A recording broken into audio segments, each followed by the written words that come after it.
छत्तीसगढ़ जसपुर के आरएएस दफ्तर के बाहर ठेकेदार रविंद्र गुप्ता और ठेकेदार चंदन गुप्ता नामक शख्स के बीच आपसी लेन देन को लेके हुई लड़ाई इतनी बढ़ गई कि रविंद्र गुप्ता ने अपने गाड़ी से निकाली पिस्तौल और हवाई फायरिंग कर दी। इसके बाद बीच में आए शहर के प्रकाश सोनी, जिन्हें जिमी सोनी के नाम से जानते हैं। बीच बचाव की जिमी सोनी का क्या कहना है, ये सुनते हैं।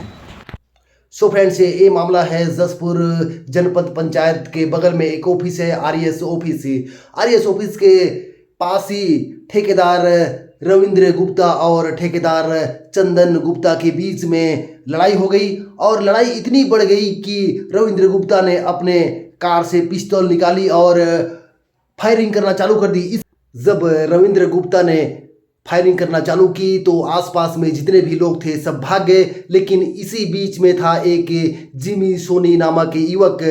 जिमी सोनी का क्या कहना है, आइए सुनते हैं। कितने समय की घटना है कि आप पूरे प्रत्यक्षदर्शी हैं, पूरा विस्तार से बताओ। हाँ, मैं अपने निजी काम से, मैं एक ठेकेदार हूँ, मैं अपने निजी काम से आरएएस ऑफिस गया हुआ था। वहाँ देखा कि एक लड़का चंदन गुप्ता से लड़ाई कर रहा था और चंदन गुप्ता के नाक से खून वून निकल रहा था, उसको काफ़ी चोट लगी हुई थी। मेरे को लगा कि चंदन को वो मार रहा है, तो मैं जाके बीच बचाव किया।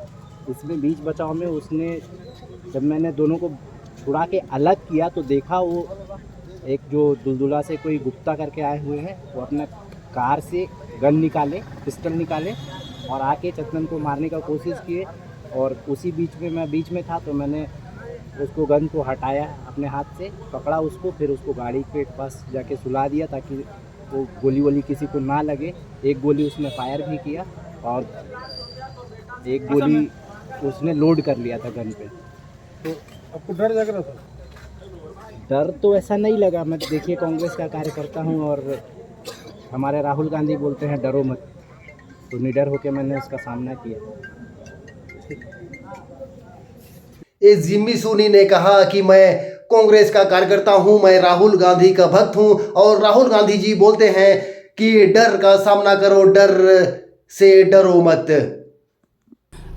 देखिए, मैं ठेकेदार हूं, कॉन्ट्रैक्टर हूं। मैं अपने निजी काम से आरएएस ऑफिस गया हुआ था तो वहां पे देखा चंदन गुप्ता और एक व्यक्ति के बीच में लड़ाई हो रही थी और चंदन गुप्ता को काफ़ी चोट लगा हुआ था, उसके नाक के आसपास का से ब्लीडिंग भी हो रही थी। तो मैं बीच बचाव के लिए गया, वहाँ बीच बचाव किया, बचाया उसको, चंदन को। तो उसी बीच में दुलदुला से आए किसी गुप्ता ने, मैं नाम भूल जा रहा हूँ उनका, उसने बीच बचाव किया तो वो गए अपने क्रेटा गाड़ी से एक पिस्टल निकाल के ले आए और चंदन के ऊपर उन्होंने हमला करने की कोशिश की, जिसमें मैं बीच में जाके बचाया उसको धक्का देके हटाया, उसको कार के ऊपर लिटा दिया और इस तरह से लड़ाई छुड़वाया। जिमी भाई, गोली चली थी उस समय, आप वहीं थे पहले से? हाँ, मैं वहीं था, मैं लड़ाई छुड़ा रहा था। वो गन निकाल के आया और उसके बाद जैसे उसके ऊपर हमला करने का कोशिश किया, मेरे को लगा कि मार सकता है, तो मैं जाके बीच में घुस गया और उसके हाथ को उठाया और गोली चलाया। वो और लोग थे कि आप खाली थे वहाँ पे 30-35 लोग थे और, लेकिन एक फायर हुआ तो सारे लोग भाग गए।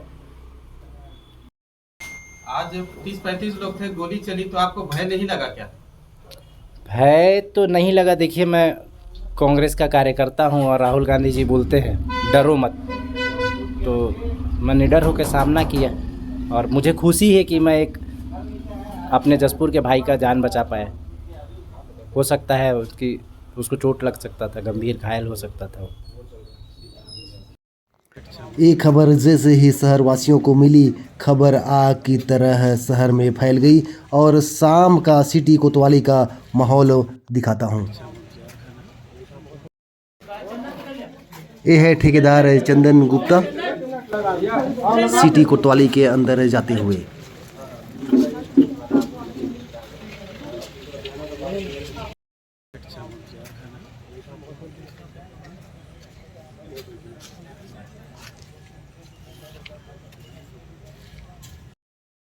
सिटी कोतवाली के मेन गेट को बंद कर दिया गया है और आम लोगों को आने नहीं दिया जा रहा है।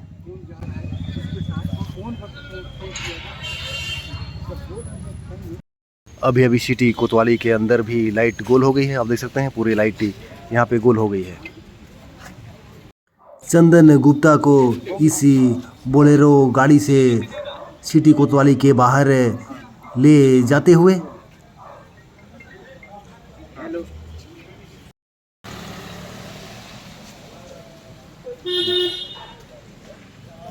भैया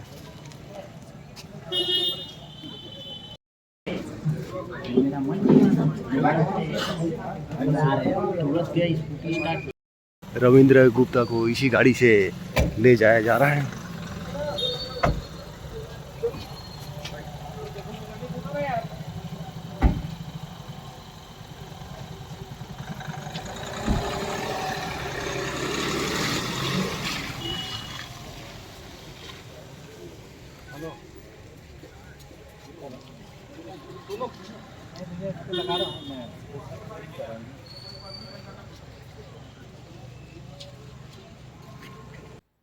इस मामले को लेके जसपुर वरिष्ठ पुलिस अधीक्षक रविशंकर साहब जी क्या बोले, आइए सुनते हैं।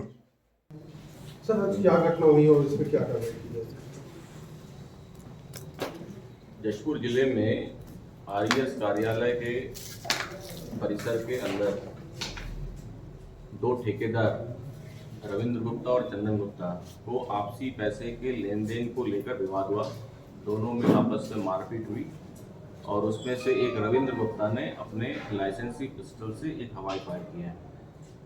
किसी को कोई नुकसान नहीं पहुंचा है, लेकिन दोनों पक्षों को हिरासत में लिया गया है।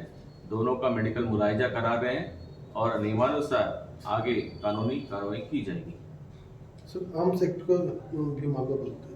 निश्चित है, ये आर्म्स एक्ट का मामला है और प्रकरण के हिसाब से, परिस्थितियों में साक्ष्य के हिसाब से अपराध पंजीबद्ध भी किया जाएगा और कार्रवाई भी की जाएगी। क्या बंदूक जब्त कर दिए गए? बंदूक जब्त हो गई जिससे फायरिंग की गई थी? अभी तो अपराध पंजीबद्ध होगा, हमारे पोजीशन में है और उसको जब्त भी किया जाएगा। अभी किन किन धाराओं के तहत अपराध पंजीबद्ध हुआ है? कार्रवाई करने दो, पहले एमएलसी होगा, रिपोर्ट आएगी, उसके आधार पर पंजीबद्ध करेंगे। और जो भी घटना घटी है, घटना के हिसाब से अपराध पंजीबद्ध होगा और जो मेडिकल आएगा, मेडिकल के हिसाब से धाराएं लगेंगी।